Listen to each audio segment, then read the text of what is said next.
আসসালামু আলাইকুম। এখন আপনারা দেখতেছেন বাংলাদেশে ২০২২ সালের ১০০ টাকার নোট, কম্পারেটিভ নোট মানে এটি স্মারক মুদ্রা। এটি হচ্ছে পদ্মা সেতু উপলক্ষে তৈরি করা হয়েছিল। খুবই অ্যান্টিক মূল্যবান একটি নোট। আপনারা এই নোটটি রেখে দিবেন, ভবিষ্যতে ইনশাল্লাহ কাজে লাগবে। এটি হচ্ছে কাগজের তৈরি, আর এই সাইজ হচ্ছে ১৪৬x৬৩ মিলিমিটার এবং এটি হচ্ছে আয়তাকার আকৃতি। এছাড়াও এই নোটটা হচ্ছে জাতির গৌরবের প্রতীক পদ্মা সেতু যে তৈরি করা হয়েছিল তার উপলক্ষে এই স্মারক মুদ্রাটা তৈরি করা হয়েছিল।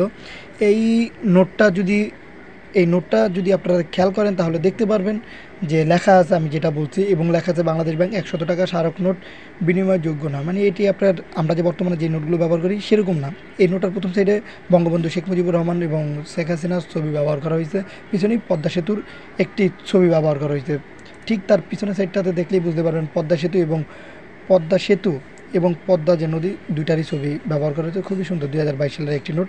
অনেকেই এই নোটগুলো প্রাইস সম্পর্কে জানতে চান যে মূল্য কেমন, বা এগুলো মোস্ট ভ্যালুয়েবল নোট ভবিষ্যতে হবে, বর্তমানে যেহেতু না, কিন্তু ভবিষ্যতে এই সব নোটগুলো যে কোনো দেশেই আপনারা অনেক অনেক টাকা বিক্রি করতে পারবেন। আমি বলবো এই সব নোটগুলো সংগ্রহ করে রেখে দেন, ইনশাল্লাহ ভবিষ্যতে কাজে লাগবে। এবং যদি বর্তমানে বিক্রি করতে চান, আমাদের গ্রুপ আছে বেটার কালেকশন বিডি এবং শেখ সাব্বির হাসান মুন্সি, সেখানে বিক্রি করতে পারবেন।